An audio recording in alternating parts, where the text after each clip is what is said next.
Ons hemelse Vader, ons loof en ons prys u wonderlike naam, dat ons weet dat u die God is wat hemel en aarde geskaap het, dat u na elke skepingsdag gesê het en dit was goed, en nadat u die mens geskaap het na u beeld en gelykenis, het u gesê dit is baie goed. Baie dankie Here dat ons die kroon van u skepping is en dat ons hier op aarde geplaas is met een spesifieke doel, en dit is om die Here te soek en te vind en te dien met ons hele hart, met ons hele siel en met al ons krag. Vader, ons dank u dat Christus Jesus vir ons die middelaar is. Baie dankie dat hy aan die kruis kom sterf het vir ons sonde. Dankie dat hy die dood, die hel, die graf oorwin het. Dat hy opgevaar het na die hemel en soos ons baie duidelik in die woord leer, gaan sit het aan die regterhand van die Vader, van waar hy sal kom om te oordeel die lewende en die dode. Baie dankie vir die uitstorting van die Heilige Gees, die Gees van waarheid en insig, die een wat ons lei in die volle waarheid. En Vader, baie dankie dat u Gees ons deur die waarheid van die woord lei. Ons weet nie altyd reg, Here, wat om te predik en wat om te bid en wat om vir mense te sê nie, maar soos ons die bladsye van die Bybel deurwerk, so kom leer u ons wat in u hart is vir ons. Want die hele skrif is deur God ingegee en is nuttig tot lering, tot deurlegging, tot regwysing, tot onderwysing in die geregtigheid, sodat die mens van God volkome kan wees vir elke goeie werk, volkome toegerus. Ons dank u vir die Bybelboek. Maak ons getroue studente van u wonderlike woord. En nou wil ons vra, Here, waar ons gaan stil word om die boodskap van vanmôre aan te hoor, sal u groot genade gee dat ons gedagtes nie sal dwaal nie. Dat ons nie aan ander dinge sal dink nie, maar dat ons sal besef, God is hier teenwoordig. Laat ons bidend nader hier, waar ons voor hom vergader. Mag ons gesindheid wees, Here, dat ons eer sal bring aan u naam, nie net in die wyse waarop ek die boodskap sal oordra nie, maar ook, Here, in die wyse waarop hierdie gemeente hierdie woord sal ontvang. Ons bid vir hulle wat inskakel aanlyn, dat u vir hulle groot genade en wysheid sal gee, om die waarheid van u woord te ontvang, met hierdie harte vol welwillendheid, om dan ook te hoor wat die Gees aan die gemeente wil sê. Gemeente, genade, barmhartigheid en vrede word vir u geskenk, van God ons hemelse Vader, en ook van ons dierbare Here Jesus Christus, en dit word kragtig menigvuldig deur die werking van sy Gees, ook hier by ons. Amen.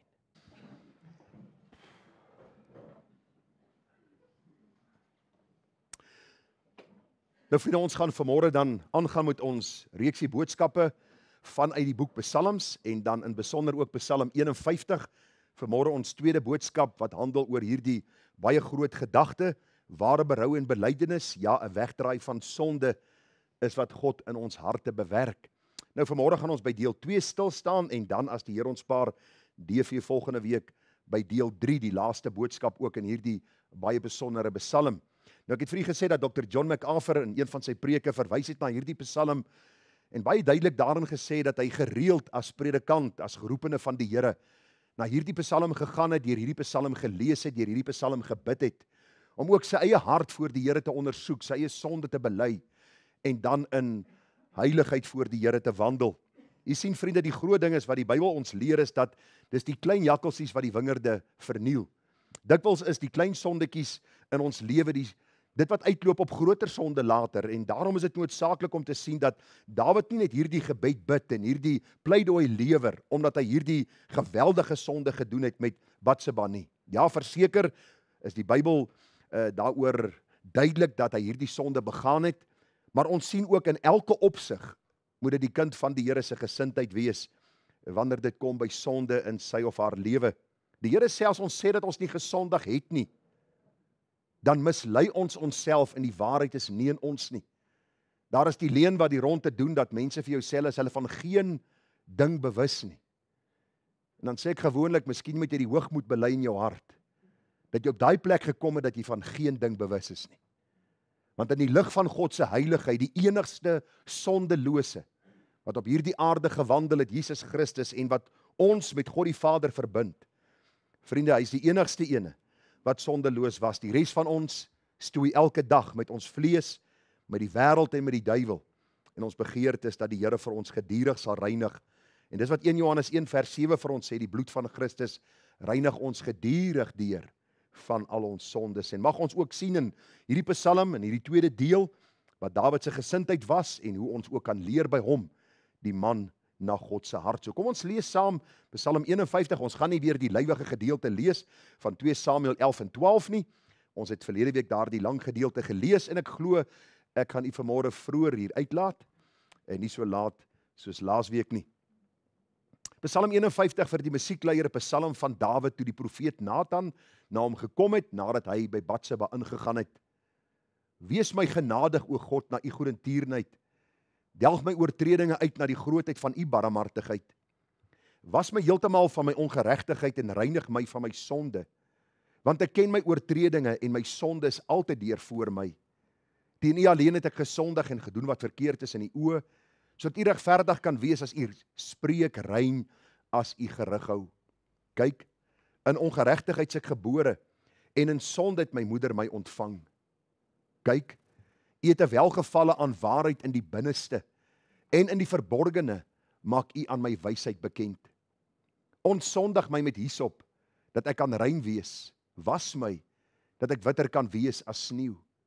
Laat my vreugde en blydskap hoor, laat die gebeente juig wat u verbrysel het.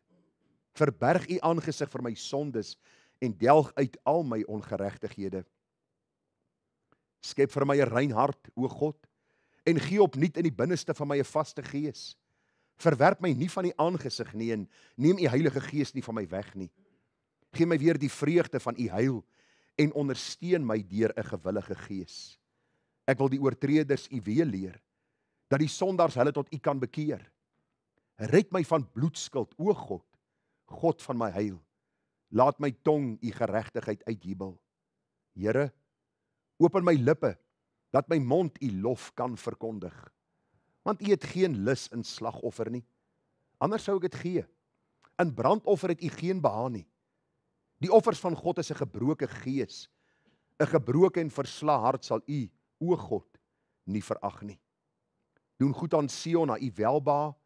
Bou die mure van Jerusalem op. Dan sal u 'n welbehaag hê in die offers van geregtigheid, in brandoffer en voloffer. Dan sal hulle stiere offer op u altaar. Ons gaan net tot sover saam lees uit God se wonderlike en onfeilbare woord. Vriende, ek hou aan u voor as teks van oordenking vers 3. Wees my genadig, o God, na u goedertierenheid. Delg my oortredinge uit na die grootheid van u barmhartigheid. En ons tema dan vanmôre is ware berou en belydenis. Ja, 'n wegdraai van ons sonde is wat God in ons werk. 'n Baie besondere psalm, 'n baie besondere gedeelte en ek gaan so kort oorsig met u hanteer. Is altyd goed om terug te kyk na die boodskap wat ons alreeds hanteer het en dan gaan ons beter verstaan waar ons vanmôre dan ook trek en waar ons dan gaan wegspring met die boodskap van vanmôre. Nou ons het verlede week gesê, vriende, dat Dawid het sy sonde gesien. Hy het sy sonde erken. In die eerste plek was dit die sonde gewees dat hy gehoreer het, dat hy gesondig het teenoor die Here God in die sin dat hy hierdie man Uria se vrou vir hom geneem het, Batseba, met haar omgang gehad het en dat sy swanger geword het. Hy hierdie sonde probeer toesmeer deur hierdie man later te laat vermoor. So Dawid was bewus van sy sonde. Net ek vir u gesê dat sondebelydenis begin wanneer ons bewus is van ons sonde. Ons kan nie sonde so net in die algemeen bely nie. So, Here, dankie vir die potjie rys en die potjie vleis en vergewe sommer my sonde en ek gaan aan met my lewe nie. Sonde is iets wat ons doen teen God. Ons gaan vanmôre 'n bietjie daarna kyk. Dawid het sy sonde besef. Sonde is rebellie teenoor God. Sonde is om God se wette te oortree, om God se standaard te ontheilig, om hierdie waarheid eenkant te skei wat God in sy woord opgeteken het. Die tweede gedagte wat vir ons uitgestaan het, wat vir my altyd wonderlik is, wanneer ek die woord van die Here open en daaruit lees, is God se karakter was die basis vir Dawid se gebed en smeking om vergifnis. Vriende, ek het geen grond om na God te gaan behalwe op grond van Christus se genade wat hy aan ons bewys het. God se liefde in Christus wat vir ons geopenbaar word deur die blaaie van die Bybel. En ek het 'n groter voorreg as Dawid. Dawid het beperkte insig gehad op hierdie voorspellings van die Messias, die koms van die Messias. Ons kyk terug, ons het al 66 kanonieke boeke. En ons kan vanmôre met groot vrymoedigheid sê dat God het sy liefde in Christus geopenbaar en dis die basis waarop ons na God toe kan gaan om vergifnis vir sonde te kry. Ons kom nooit na die Here en sê vir die Here, Here, ek wil net vir u herinner hoe goed ek is. En daarom skuld u vir my vergifnis nie. Elke sondaar mens en elke kind van God wat gesondig het, weet, ons nader na God deur Christus in die kragvolle werking van die Heilige Gees, omdat sy karakter baie duidelik in die woord geopenbaar word as 'n genadige, 'n barmhartige God, groot van lankmoedigheid en goedertierenheid oor die wat hom vrees. Die derde gedagte, Dawid het besef en geweet, hy verdien niks nie. Daar was geen verdienste van sy kant nie. En dan die vierde gedagte, sy uitroep, verlange en begeerte was na volkome vergifnis. Here, was my heeltemal. Was my skoon van my sonde. Ek vra u vanmôre as kind van die Here, begeer u nie ook, soos ek dikwels, dat ons sondeloos sal wees nie? Hoe dikwels roep ons uit nadat ons geval het, Here, wie sal my verlos van die liggaam van hierdie dood? Die antwoord baie duidelik, ek dank God deur Christus Jesus, ons Here. In konstante gebed en smeking voor die Here is die Here besig om die reinigingswerk te doen. En gisterand in ons huisgodsdienst ek daarna verwys dat die Here sê, hy is die een wat die reiniger is van die kinders van Levi. Hy reinig ons gedurig deur van al ons sonde en ons eer hom en ons loof en ons prys sy naam. Vir u gesê, ons gaan deur die Psalm verder werk. Vanmôre kom ons by die 5de gedagte uit. Ons werk vers vir vers deur hierdie Psalm, omdat dit naas Psalm 23 seker een van die belangrikste psalms, een van die mees geleesde psalms in die Bybel is. En die 5de gedagte, vriende, wat uitgestaan het in hierdie Psalm wat ek voorberei het, is die gedagte dat Dawid sê sy sonde was hoofsaaklik teen God gepleeg. En kom ek lees vir u, dan praat ons bietjie vanmôre daaroor. Hy sê in Psalm 51 vers 6, hy sê, teen u alleen het ek gesondig en gedoen wat verkeerd is in u oë, sodat u regverdig kan wees as u spreek, rein as u gerig hou. 2 Samuel 12 vers 9 en vers 13 wat ons verlede week saam gelees het, daar staan, waarom het jy die woord van die Here verag deur te doen wat verkeerd is in sy oë? Vers 13, Dawid sê vir Nathan, ek het gesondig teenoor die Here. Nou kom ons kyk bietjie na hierdie gedagte wat Dawid hier uiter. Want vriende, luister, dit was nie per se die Here wat hy te nagekom het in die gedeelte wat ons gelees het as ons menslik daarna kyk nie. Menslik dink ons by onsself, maar arme Batseba en arme Uria en al die ander mense wat te nagekom het, die kind wat later sou sterwe weens die sonde van Dawid, en ons vergeet dikwels dat ons sonde in die eerste plek eintlik gerig is teen God. Ons lees baie vinnig oor hierdie woorde, teen u alleen het ek gesondig. En ons dink by onsself, okay, ek het teen die Here gesondig en verskoon die Engelse uitdrukking, what is the big deal? U sien, ons sien God nie met die oë nie. Daarom is daar 'n minder vrees vir God in die kerk van die Here Jesus en ongelukkig ook onder kinders van die Here. Omdat ons God nie sien, en ons sien nie sy heerlikheid en ons aanskou nie sy grootheid en sy majesteit nie. En ons besef nie in ons sondige wese hoe heilig hy is en dat hy absoluut sondeloos volmaak is nie. Daarom lees ons vinnig oor die woorde wat Dawid hier sê, dat die sonde eintlik direk gepleeg was teenoor die Here. Wat hier eintlik staan is dat Dawid sy vuis na God gebal het en vir hom gesê het, jy sal nie vir my sê wat om te doen nie. Dis eintlik die gedagte wat hier deurgegee word. Dawid wat sê, Here, ek het in opstand gekom teenoor u wonderlike morele wette. Die wette wat vir ons koers en rigting in die lewe gee. Daarom sê hy, Here, teen u alleen het ek gesondig. Vriende, uiteindelik is alle sonde gerig teen die Here. Jy sien, hy alleen is sondeloos, hy alleen is volmaak en sy woord het hy aan ons gegee waarin hy sy standaarde openbaar. Hy alleen kan sonde regverdiglik oordeel en daarom begin vergifnis altyd by die erkenning dat ons teen die Here gesondig het. Voor ek vir my vrou jammer sê ek, Here, jammer dat ek teenoor u gerebelleer het. En dan vir my vrou jammer dat ek teenoor jou gesondig het.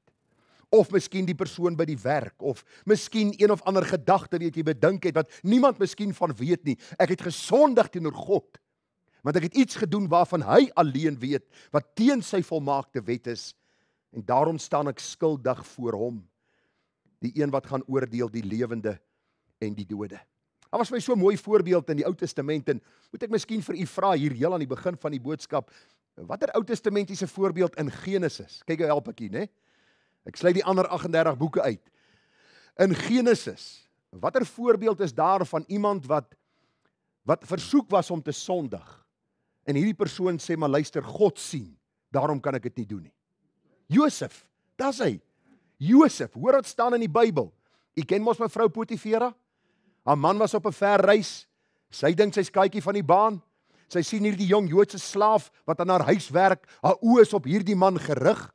En as jy bietjie die konteks gaan lees van die gedeelte, was dit lyk my ou gebruik in haar lewe om ontrou te wees aan haar man, so asof God dit nie sien nie. Mevrou Potifera reken sy gaan vir Josef verlei en sy gaan 'n voordeel by hom kry en sy sal vir hom dan weer op haar beurt voordele gee. En hoor wat sê Josef, toe hierdie vrou knaand by hom aanhou, sy vir haar die volgende: hy, dis jou man, mevrou Potifera, jou man, hy is in hierdie huis nie groter as ek nie, en het my niks onthou nie behalwe u.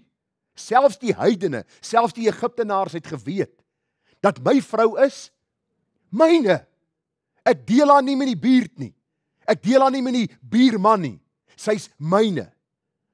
En Josef sê vir haar, luister, jou man het my toestemming gegee om in die huis te doen eintlik basies wat ek wil. Maar hy het vir my baie duidelik gesê, jy is syne. Jy is sy vrou. En nou, hoe kan ek dan hierdie groot kwaad doen en sondig teen God? Josef kom gee wonderlike getuienis en hy sê vir haar, luister, dit gaan nie net oor die daad van sonde nie, God is daar teenwoordig.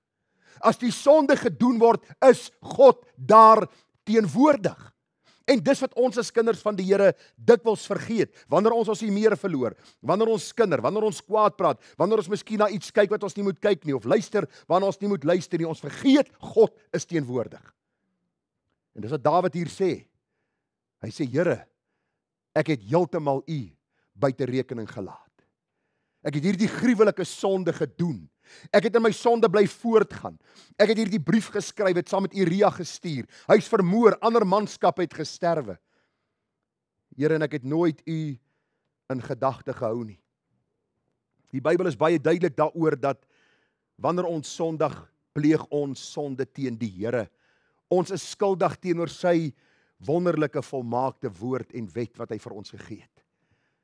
1 Konings 16:12, nou as u konings gaan lees, het die Here soms mense opgewek om 'n oordeel te bring oor die wat in opstand was teenoor hom.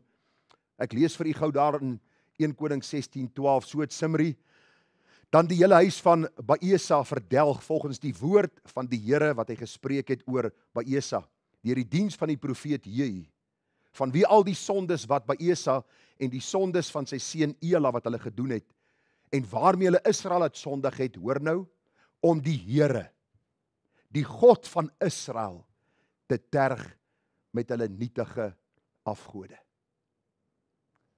Wil u weet waarom Suid-Afrika ly met 'n lang y? Wil u weet waarom daar soveel korrupsie, moord, bedrog, haat, nait is? Omdat ons volk, en dan praat ek van elke individu in hierdie land, wanneer ons sondig teen die heilige God van hemel en aarde oortree. En dan is die kerk deesdae gretig om mee te maak met hierdie sondes, mee te doen met hierdie sondes, deur allerhande boosheid goed te keer in die kerk. En ons besef nie dat ons teen God sondig nie. En dis wat Dawid by ons wil tuisbring vanmôre in die 5de plek. Wat ek in ons belydenis wanneer ons gesondig het voor die Here moet noem. Here, my sonde is primêr teen u gerig. Here, die sonde wat ek gepleeg het is teen u. En wanneer ek klaar bely het aan die Here, dan gaan maak ek reg waar nodig, waar ek kan, en ook in die krag van die Here om herstel te bring in verhoudinge wat dan skade gelei het. Die volgende gedagte, vriende, baie belangrik. Jy sal sien die een gedagte vloei eintlik in die ander gedagte. Die volgende gedagte wat ek raak gesien het is Dawid erken sy morele onvermoë om self weg te draai van sy sondes. Hy erken sy morele onvermoë om self weg te draai van sy sondes.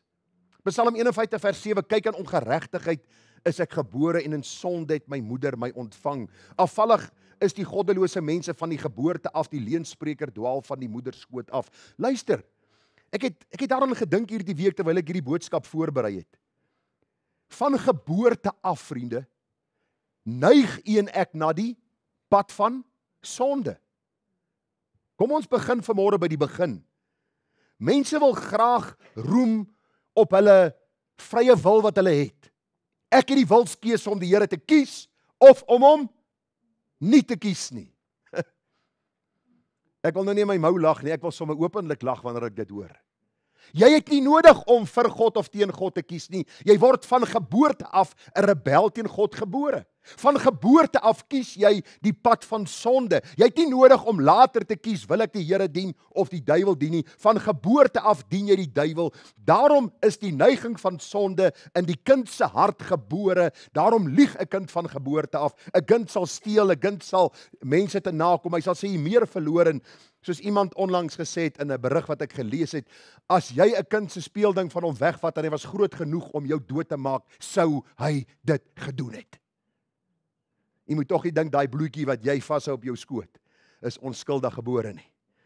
Daai bloetjie is ek en jy wat groot geword het. En ons weet hoe sondig ons harte is. Wat wonderlik is, vriende, dat die Here kom en hy maak ons geestelik lewend. En ons moet vanmôre by hierdie saak net weer stil staan om vir u te wys dat ons in hierdie onvermoë is om weg te draai van sonde as die Here ons nie daartoe in staat stel nie. Daarom kom Dawid alreeds as kind van die Here en hy sê, Here, ek is in ongeregtigheid gebore. My hart neig na sonde. Ek het nodig dat u vir my genadig en barmhartig sal wees. Hoor dit staan in Efesiërs 2 vers 1. Ek lees dit net gou vir u. Daar staan en julle het hy lewend gemaak. Nou jy moet iets wat dood is lewend kan maak.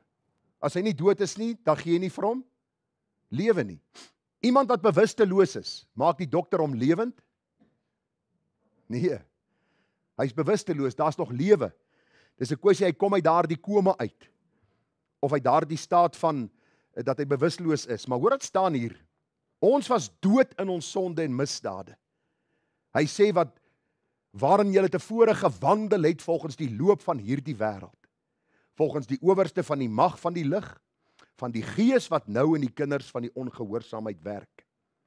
Onder wie ons ook almal ook vroeër gewandel het in die begeerlikhede van ons vlees, toe ons die wil van die vlees en van die sinne gedoen het, en ons was van nature kinders van die toorn, net soos ook die ander. Vers 4. Maar God, wat ryk is in barmhartigheid, het ons deur sy groote liefde, waarmee ons liefgehad het, ook toe ons dood was deur die misdade, lewend gemaak saam met Christus, uit genade is julle gered. U sien, Dawid besef, hy's in hierdie absolute onvermoë om weg te draai van hierdie sonde. U moet onthou, op hierdie stadium was Dawid amper 'n jaar lank vasgevang in hierdie sonde. En ons kan dit baie duidelik aflei in die skrif. Want die Bybel sê vir ons, Dawid pleeg die sonde, Uria sterwe, later sê die Bybel vir ons, neem hy dan hierdie vrou op in sy huis, vir Batseba, en toe Nathan die profeet na hom toe kom, toe sê hy vir hom, die kind wat gebore word gaan sterwe.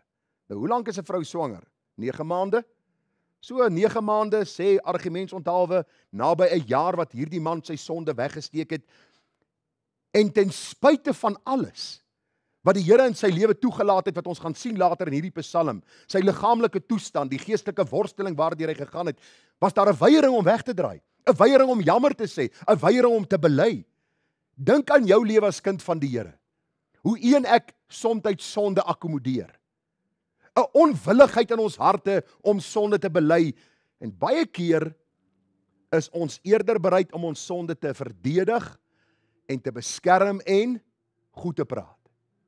Ek hoor baie keer mense sê, ek is maar so gebore. Dis wie ek is, en soos ek gelaat staan. Nee, die Bybel sê, God moet my lewe verander van binnekant na buitekant. Ons sal ons tyd verspil deur na dinge te kyk wat ons nie moet kyk nie, of miskien ons stilte tyd te laat of na te laat, en ons sê, maar die Here weet ons te besige program, en wanneer ons bietjie af is, wil ons net bietjie relax. Ons wil net bietjie ontspan. Baie lief om ons sonde te verdedig, te beskerm. Ons harte bly in hierdie staat van om ons sonde te beskerm en te verdedig, in plaas van om dit te bely en te laat staan. Waarom? want ons word sondaars gebore. Van nature, van geboorte af, is ons wil teen God se wil gerig. Daarom kom Paulus in Romeine 6 vers 17. Hoor wat sê hy? En dis belangrik vanmôre om hier te hoor. Hy sê, maar ons dank God, dat julle wel diensknegte van die sonde was, maar van harte gehoorsaam geword het aan die voorbeeld van die leer wat aan julle oorgelewer is, en vrygemaak van die sonde, het julle diensbaar geword aan die geregtigheid. Wie van u was geskok toe u hoor dat Steven Lawson vir oor die 20 jaar 'n verhouding met 'n ander vrou gehad het? Meeste van ons, 20 jaar. Hy het gepreek op van die grootste konferensies in die wêreld. Hy het een van die grootste bedieninge gehad op sosiale media. Hy het selfs by Dr. John MacArthur het hy begin klasse gee in prediking omdat hy 'n goeie prediker was. Maar vir 20 jaar het hy sy sonde gehuisves. Het hy geweier om te breek met hierdie sonde van hom. Ja, ons kan altyd sê hy moet sy hart gaan ondersoek, was hy werklik 'n kind van die Here? Maar 'n ander ding het vir my opgeval terwyl ek hierdie boodskap voorberei het, dat Dawid, die man na God se hart, het vir amper 'n jaar lank geworstel en gestry teen hierdie sonde wat in sy lewe was, tot God hom by die punt moes uitbring van konfrontasie, waar Nathan voor hom gestaan het en hom gesê, Dawid, jy is die man, jy is skuldig. Volgende gedagte wat ek gesien het, Dawid bid vir liggaamlike en geestelike herstel. Hoor dit staan in Psalm 51 vers 8. Kyk, u het 'n welgevalle aan waarheid in die binneste en in die verborgene maak u aan my wysheid bekend. Ontsondig my met hyssop, dat ek kan rein wees. Was my dat ek witter kan wees as sneeu. Laat my vreugde en blydskap hoor. Laat die gebeente juig wat u verbrysel het. Vriende, Dawid het nie net geestelik gelei nie. Dawid het ook fisies gelei in sy liggaam. Hy het siek geword van die sonde wat in sy lewe teenwoordig was. Sê ek daardeur dat elkeen wat vanmôre siek is weens hulle sonde? Verseker nie. Daar is mense wat deur sonde in hierdie siekte toestand verval, en ek gaan nou vir u 'n redelike lywige gedeelte van Dawid lees by 'n vorige geleentheid waar hy ook sonde gedoen het en die Here hom aangetas het in sy liggaam. Baie mense word siek want is deel van die sondeval. Dis deel van ons menswees. Dis nie altyd gekoppel aan sonde wat ons direk gedoen het nie. Maar dit kan dikwels ook 'n uitvloeisel of 'n gevolg wees van die sonde wat ek gedoen het. Daarom toe Dawid sy sonde bely voor die Here, toe sê Here, ek het nie vermoë om weg te draai van my sonde nie, maar stel U my in staat om weg te draai van my sonde. Gee my genade om weg te draai van hierdie goddeloosheid, van hierdie boosheid wat ek gedoen het. Maar Here, genees ook die gebeente wat U verbrysel het. Maak ook my liggaam gesond, en ek gaan vir u gou lees wat staan in hierdie Psalm 38. Psalm van Dawid by die gedenkoffer. Luister wat staan hier. Die man van God bid hierdie gebed. Hy sê, o Here, straf my nie in u toorn nie en kastei my nie in u grimmigheid nie. Want u pyl het in my ingedring en u hand het op my neergedaal. Daar is geen heel plek in my vlees van wie u grimmigheid nie. Daar is niks gesond in my gebeente van wie my sonde nie. Hoor wat sê Dawid? Hier bring hy sonde en siekte dadelik in verband met mekaar. Dis nie altyd nie. Maar vriende, wanneer jy in bewuste sonde bly lewe, jou gewete begin uitroep, jou gewete werk saam in jou liggaam begin siek raak, daarom gebruik so baie mense medikasie, om net te cope, net om te probeer oorleef. Want hulle sukkel met hulle gewete tas hulle liggame aan. Hulle kan nie slaap nie, hulle liggaam word siek, hulle liggaam gaan agteruit. Hoor dit sê Dawid verder, hy sê, want my ongeregtighede gaan oor my hoof soos 'n swaar pak, het hulle vir my te swaar geword. My wonde stink, hulle dra vanweë my dwaasheid.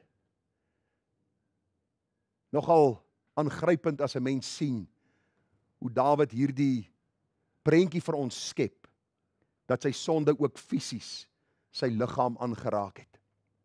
Hy sê ek is krom, heeltemal gebo, die hele dag gaan ek in die rou, want my lendene is vol ontsteking en daar is geen heel plek in my vlees nie. Ek is kragteloos en heeltemal verbrysel. Ek brul van die gebons van my hart. My hart slaan vinnig, my krag het my verlaat en die lig van my oë, ook dit is nie by my nie. Vers 19 sê, ja, my ongeregtigheid bely ek is bekommerd oor my sonde. Wanneer laas is ek bekommerd oor ons sonde? Dat dit gepleeg is teen 'n heilige God en dat ons volhard in daardie sonde, dat ons weier om dit voor die Here te bely. Vers 22, verlaat my nie, o Here, my God, wees nie ver van my af nie. Maak tog gou om my te help, Here, my heil. Ek kan vir u net so vlugtig vertel, en miskien het u al hierdie saak gehoor, of hierdie storie gehoor, maar baie jare terug was ek baie lief vir motorfietsry. Nou, ek het baie motorfietsse gehad in my lewe, baie motorfiets gery, toe ek in die polisie was ek op 'n stadium op die motorfiets seksie gewees. So ek het tot 10 ure 'n dag op 'n motorfiets gesit. En soos ek ouer word, het ek nie slimmer geword nie, maar ek het vinniger motorfietsse gesoek. En dit was gewees in my eerste gemeente, in Springs gemeente. Nou, ek gaan nie kyk na die ouens wat in daardie tyd in die gemeente was nie, want op die einde van die dag moes ek maar besef het, dat ek presies gekry dit wat ek voor gevra het. Maar in daardie tyd koop ek vir my 'n motorfiets, 'n 1100, en dit staan ook bekend as 'n superfiets, 'n super Blackbird. En dan gaan doen ook huisbesoeke met die motorfiets daar in Springs. Dan sê ek van Roobord na Roobord by die 200. Want die fiets ry verskriklik lekker. En dan bid ek, dan sê ek, Here, asseblief, as ek môreoggend op besoek gaan, vra ek u om my lankmoedigheid en sagmoedigheid en selfbeheersing te gee. En dan klim ek op die motorfiets met die kerkbroek aan en die kerkskoene, met die leerbaadjie en die helmet op. As die eerste kar verby my ry, dan dink ek by myself, wie dink jy, wie is jy? Ek ry hierdie fiets en hierdie fiets staan bekend op daai stadium as een van die vinnigste fietsse wat daar op die pad was. En dan as ek verby hierdie ou in 'n oomblik en 'n oogwink, as ek by die huisbesoek aankom en ek moet vir die oom en tannie die Bybel lees, dan voel ek so skuldig, ek wil doodgaan. En so het dit aangegaan en ek sê op 'n stadium van my vrou, die enigste manier hoe ek van hierdie sonde ontslae kan raak, as ek my motorfiets verkoop. Geen koper gekry nie, en toe word ek genooi om af te gaan na die Victoria Watervalle, saam met 5 ander ouens met die motorfiets. Myself voorgedoen, ek gaan Christelik ry, myself goed gedra, luister, die Here sê ons moet ons aan die landswette onderwerp. As kinders van God moet ons burgers van hierdie land wees, dat ons soveel so vir mense 'n voorbeeld kan wees, dat hulle na ons kan kyk en sê, ons wil soos hierdie mense wees. En ag vriende, ons het hier weggetrek in Springs, en ag, daai gebed het ek baie vinnig vergeet, dit die oop en wye pad voor my lê. Ek wil nie sê die spoed wat ek gery het by tye nie, net ek kom sluit hulle my vandag toe, vir daai sonde wat ek daai tyd gedoen het, maar toe ek terugkom, in een van die draaie het ek die motorfiets verloor. En ek is daar in die veld in, teen 'n rots vas, boor die motorfiets, die ambulans het my kom optel, lang storie kort te maak, in die hospitaal gewees vir 'n week lank, so 22, 23 sessies fisioterapie gehad, en die eerste boodskap wat ek kon preek, na my val en na my herstel, was, ag, die tugtiging van die Here nie gering nie. Beswyk nie onder die hand van die Here as hy jou tugtig nie. Daardie eerste boodskap na my motorfietsval was 'n duidelike boodskap vir die gemeente, as jy aanhoudend voortgaan in jou sonde, sal God jou tug. As jy ware kind van die Here is dit verseker so. Nou wil ek vir u 'n Nuwe Testamentiese gedeelte lees, en ek staan bietjie langer stil by hierdie punt, om vir u die gedagte deur te gee.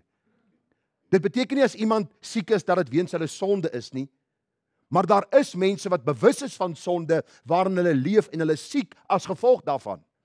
Dit staan baie duidelik in Jakobus, hierdie vers wat so uit verband geruk word deur predikers vandag, waar ouderlinge gaan en hulle self mense met olie en hulle sê kwansies, nou gaan die sieke gesond word. Watter klomp onsin praat ons net nie wanneer ons die Bybel lees nie. Jakobus gaan oor die gedagte dat hy skryf aan die vervolgde manne en vroue in Christus. Mense wat swaar kry en mense wat begin het in hulle geloof om te wankel.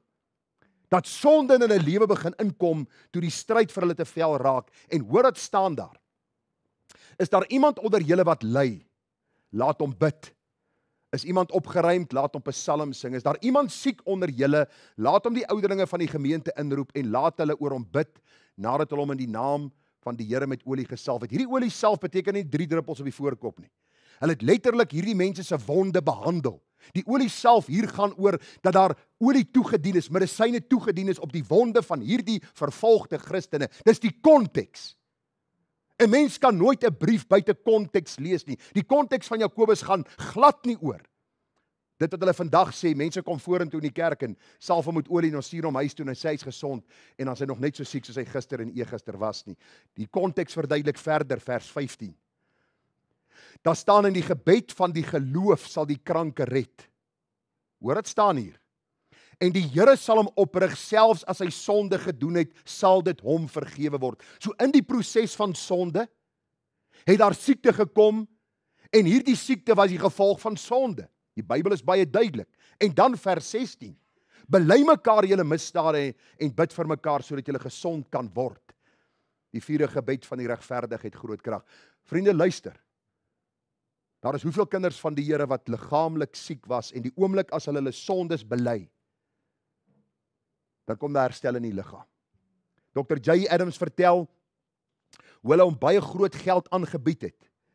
Een van Dr. MacArthur het dieselfde ook op 'n stadium gesê hoe hierdie ouens groot geld aangebied het dat hulle kom werk by hierdie psigiatriese inrigtinge. Want hierdie psigiater het vir hom baie duidelik gesê, luister, mense het nie medikasie nodig nie, hulle het 'n predikant nodig. Hulle het vergifnis nodig. Hulle het die Here nodig. Hulle het nodig om vry te kom van die skuldgevoel wat hulle ry, want sonde bring in ons harte hierdie ongemaklikheid dat ons weet ons gaan voor God rekenskap gee. En as jy 'n kind van die Here is en jy heel met sonde, dan tas dit jou liggaam aan. Jy word fisies siek. En dikwels het jy nodig om belydenis te doen voordat vergifnis kan plaasvind. Die laaste gedagte vanmôre, Dawid bid dat die Here weer aan hom sy vrede en sy vreugde sal gee. Sê gou vir my, hoeveel kinders van die Here kan suksesvol sondig? Hoeveel? 0. Geen kind van God kan suksesvol sondig nie. As jy sê 'n kind van God en jy lewe in bewuste sonde en dit pla jou glad nie, kan ek met redelike sekerheid sê uit die Bybel, terwyl ek jou hart nie ken nie, kan ek met redelike sekerheid sê dat jy heel moontlik die Here nie ken nie. Want sonde het 'n direkte effek op 'n mens se liggaam, op jou gemoed, op jou vreugde toestand, op jou toestand van blydskap. Daarom sê die Here, dien die Here met blydskap. Kom voor sy aangesig met gejubel. Erken dat die Here God is, dat hy ons geskaap het, ons is syne en die skape van sy weide. Oor dat sê Dawid self, hy sê, laat my vreugde en blydskap hoor. Laat die gebeente juig wat u verbrysel het. Gee my weer die vreugde van u heil en ondersteun my deur 'n gewillige gees. Wat let u, of wat tel u op in hierdie verse? Hy sê, gee my weer. Hy sê, Here, ek het hierdie vreugde gehad en ek het met blydskap u gedien en daar was opgewondenheid in my hart, maar nou sit ek met hierdie sware las van sonde en hierdie skuldgevoel en hierdie gespanne verhoudinge wat daar is, want ek wil vir u sê, elke keer as Dawid vir Batseba gesien het in daai paleis, het sy gewete vir hom gesê, dis nie jou vrou nie. Baie interessant, het jy al gaan lees in die geslagregisters, Matteus die 1ste hoofstuk. Is Batseba in daai geslagregister? Ja, sy is. Die Bybel sê in die kind, of hulle praat van Batseba, die vrou van Uria. Nooit die vrou van Dawid nie, die vrou van Uria. Die Here tot in die Nuwe Testament hierdie saak baie duidelik gestel dat Dawid gesondig het. So Dawid het besef sy vreugde is weg. Hierdie vrou wat vir hom so aanloklik gelyk het en wat hy begeer het en laat haal het en met haar gemeenskap gehad het, dis nie dieselfde nie. Hy wil haar nie meer regtig baie naby hom hê nie. Die Bybel sê vir ons baie duidelik, sy vreugde was weg, sy blydskap was weg. Hy sê, Here, asseblief, gee my weer die vreugde. Hierdie woordjie heil in die oorspronklike taal is verlossing, die vreugde van my verlossing, die vreugde dat U my Vader is en ek U kind is. Hy sê, ondersteun my weer deur 'n gewillige gees. Luister, sonde vat jou weg van Christus. As jy met bewustelike sonde besig is, wil jy nie Bybel lees nie. Jy wil nie bid nie, want jy het 'n gewete. En jou gewete sê vir jou, Gerard, hou op praat, bely, laat staan, sodat jy barmhartigheid kan verkry. Psalm 126 vers 4. O Here, verander ons lot soos waterstrome in die suidland. Die wat met trane saai, sal met gejubel maai. Hy loop aldeur in ween en dra die saadkoring. Hy sal sekerlik kom met gejubel en sy gerwe dra. Wat Dawid eenvoudig hier vir ons sê is, hy weet God is getrou. As ek my sonde bely, hy is getrou en regverdig om die sonde te vergewe en van alle ongeregtigheid te reinig. Vriende, ek wil vir die een ding sê hier. Die gevolge van sonde verdwyn nooit. Tot die dag van Dawid se dood, was die gevolg van sy sonde met Batseba deel van sy lewe. Maar 'n mens kyk verby, en jy sien hierdie genadige en barmhartige God wat vir jou vergifnis gee ten spyte van jou sonde. En jy vra, Here, gee my groot genade. Gee my groot genade om in hierdie vergifnis te lewe en U te dien met blydskap. Daarom vra ek jou, soos ek nou gevra het in die boodskap, wanneer laas was jy bekommerd oor jou sonde? Wanneer laas jy gekyk na jou verhouding met jou vrou en jou man en jou kinders? Wanneer laas jy gekyk na jou verhouding met jou mense by die werk? Wanneer laas jy gekyk na jou verhouding met die Here God? Het ek hom nog lief? Dien ek hom nog? Is ek nog ywerig vir sy saak en 'n getuie vir sy wonderlike naam? Is nodig dat ons baie keer bekommerd sal raak oor ons sonde, sal treur oor ons sonde sal bely, sodat ons genade en barmhartigheid sal verkry. Matteus 5 vers 4 sê, salig is die wat treur, want hulle sal vertroos word. Sê gou vir my hierdie Psalm, hoe eindig hy? Met 'n lofgesang. Dawid op die einde van die Psalm vertel hoe die Here ook met die herstel kom, die genade wat die Here aan hom bewys het. Daarom treur oor sonde, dis goed. Dis goed om oor sonde te treur, want die Here kom en hy vertroos ons, en deur die vertroosting bring hy vreugde en bring hy blydskap in my siel. Psalm 30 vers 11, hoor Here, en wees my genadig, Here, wees my 'n helper. U het my weeklaag vir my verander in 'n koordans. Beteken nou nie jy met jou vrou gryp en skoffel in die huis nie. Dis nie wat dit beteken nie. Dis nie om die wasslap vastrap te doen nie. Dis glad nie waaroor dit gaan nie. Dit gaan nie oor die koordans wat vandag in kerke hand uitruk en mense snaakse goed doen nie. Hierdie was waar hulle voor die ark beweeg het, terwyl die ark van die verbond dan ook beweeg het, dat hulle saam beweeg en daar was blydskap, opgewondenheid. God is in ons midde. En dis presies wat Dawid sê, het my weeklaag van my verander in 'n koordans, in 'n blydskap, in 'n vreugde. Het my roukleed losgemaak en my met vreugde omgord. Die Jode was baie in hulle godsdiensaanbidding. Was hulle eintlik wat noem hulle dit, visueel. Hulle het vir jou gewys hoe hulle voel. As hulle gerou het, was daar grond op die kop gegooi, die klere was geskeur, die baard baie keer was uitgeruk geweest, daar was sekere goed wat hulle gedoen het, en hulle daarin sak en as gesit, en as hulle bly was, het hulle hierdie kleed uitgetrek van rou, en die kleed van blydskap aangetrek, vreugde, hulle het op en af gespring, hulle was, kan ek die woord gebruik, loud by tye? Waarom? Want daar was blydskap. As my sonde vergewe is, bring die Here blydskap. Luister, as jy met sonde worstel, en jy stap uit jou binnekamer, en jy weet, die Here het jou vergewe, ag, ja, ek het gesondig. Ja, die Here dink hy het my vergewe, maar pla my nie regtig nie. Dan weet jy nie wat vergifnis is nie. Dan weet jy nie wat dit is om van God uit sy woord te hoor. Jou sonde is jou vergewe. Vers 13. Ek gaan net weer lees, U het my roukleed losgemaak en my met vreugde omgord, sodat my eer U kan besing en nie swyg nie. Here, my God, vir ewig sal ek U loof. Toe ek aan hierdie verse dink, toe dink ek aan Gesang 230 vers 1. Ek wat vergifnis hier ontvang het, sing, dankbaar, my verlossingslied.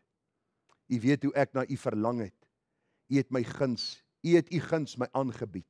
Ek loof en prys U derentyd, ek loof en prys U derentyd, en roem U groot barmhartigheid, en roem U groot barmhartigheid. As jy vergifnis ontvang het, vertel jy dit vir ander mense. Daar is 'n blydskap, 'n ongekende blydskap in jou siel. So hartseer as jy lees van die verlore seun, nadat sy vader hom vergewe het vir alles wat hy gedoen het. Toe was die oudste broer kwaad. Hoe kan pa hom vergewe? As jy van baie sonde vergewe is daar baie rede om bly te wees. As ons dink ons is hierdie regverdige mense, hierdie wat 6 tyd bo die grond sweef, ons het nie regtig God se vergifnis nodig nie. Ons het dit maar so as 'n voetnoot aan my gebed gesê, dat die Here moet verstaan hoe goed ek eintlik is en dat sy vergifnis eintlik maar net so ietsie in die verbygang is. Jy verstaan dit nie. Dis presies wat met die fariseer en die tollenaar gebeur het. Ek gaan dit hierdie week ook hanteer in een van my oordenkings uit die duisternis na God se wonderbare lig. Wanneer die Here vir jou kom vergewe, wanneer die Here jou kom reinig, is daar blydskap in jou siel. Vriende, ons vat gou saam vanmôre stilgestaan by die tweede gedeelte van ware berou en belydenis, ja, wegdraai van sonde, is wat God in ons hart werk. Gekyk na Dawid se sonde, God se karakter was die basis vir Dawid se smeking om vergifnis. Dawid het besef, hy verdien niks nie. Sy uitroep en verlang en begeerte was na totale, volkome vergifnis. Sy sonde was primêr, hoofsaaklik teen God gepleeg. Hy erken sy morele onvermoë om self weg te draai van sy sonde. Hy het God nodig om hom daartoe in staat te stel. Hy bid vir liggaamlike en geestelike herstel, want sy sonde het sy liggaam siek gemaak. En die 8ste gedagte, bid dat die Here weer aan hom sy vreugde en vrede sal gee. Ek wil afsluit met hierdie woorde van Dawid. Deurgrond my, o God, en ken my hart. Toets my en ken my gedagtes. En kyk of daar by my 'n weg is van smart, en lei my op die ewige weg. Die Here wil vergifnis skenk. Die Bybel sê vir ons, hy is haastig om ons te vergewe, om ons genadig te wees. As jy vanmôre vasgevang is in sonde, wat is sonde ook al, of dit nou groot of klein in jou oë is, jy weet wat se hartseer sonde in jou lewe bring, die verdeeldheid in jou verhoudinge met mense. Dan pleit ek by jou vanmôre dat jy Dawid se gebed sal leer, dat God genadig en barmhartig is. Sê, Here, ek verdien dit nie. Ek het geen basis waarop ek na U kan kom, behalwe deur Christus se werk aan die kruis nie. En ek vra U, Here, vergewe my, omdat U 'n genadige en barmhartige God is. Kom ons bid saam. Vader, baie dankie dat ons vanmôre hierdie 4 gedagtes kon hanteer en dat ons ook daarin kan sien dat Dawid sy toevlug na U geneem het. En alhoewel, Here, hy gesondig het, ver bo die maat wat enige een van ons miskien vanmôre gesondig het, staan ons net so skuldig voor U, die heilige God wat sondeloos volmaak is. Here, baie dankie dat U deur U Gees in ons harte werk, om te wil sowel as om te werk na U welbehae. Dankie dat U deurgangs in ons harte berou werk oor ons sondes. Dankie dat U ons deurgangs lei na waters waar rus is. Dankie dat die heilfontein vir ons beskikbaar is en dat die bloed van Christus ons gedurig reinig van alle sonde. U sê vir ons daar in 1 Johannes 2, my kinders, ek skryf aan julle hierdie dinge dat julle nie moet sondig nie. Ons vra U, Here, help ons dat ons nie sal sondig nie. Maar die B-gedeelte sê, maar as iemand gesondig het, julle het 'n voorspraak by die Vader, Jesus Christus die regverdige. Vader, help ons om Christus te sien in sy heerlikheid, in sy majesteit, dat dit ons sal laat wegvlug van sonde. Maar Vader, as ons in 'n oomblik van onwaaksaamheid geval het, dat ons nie van U sal wegvlug nie, maar na U sal vlug. Want ons weet, U vergewe menigvuldiglik. Geef vir ons as gemeente genade om hierdie boodskap van hoop uit te dra in hierdie wêreld, aan medekinders van die Here wat miskien moeg en moedeloos geraak het. Hulle wat miskien vertroue verloor het in die waarheid van die woord en in die kerk oor dinge wat gebeur het. Dat ons hulle sal bemoedig met die boodskap. Dat daar reiniging, dat daar verlossing in die bloed van die lam is. Vader, ons bid dit in U naam en ons bid dit met dankseggings. Amen. Vriende, daar is net een bron van lewe, een heilfontein, is ons Here Jesus Christus. En as U hom vanmôre nog nie ken nie, vlug na hom. Daar is redding en verlossing in Christus. As U sy kind is en U stoei vanmôre met sonde, vlug na hom, dat hy vir U vergifnis kan gee. Ontvang die seën van die Here, dan gaan U ook in sy vrede. Die genade van ons Here Jesus Christus en die liefde van God ons Vader, die trouopsoekende gemeenskap van sy Heilige Gees, wees en bly met elkeen van U, trek U na die waarheid van die woord en leer U om heilig te lewe, soos Christus heilig is. Amen.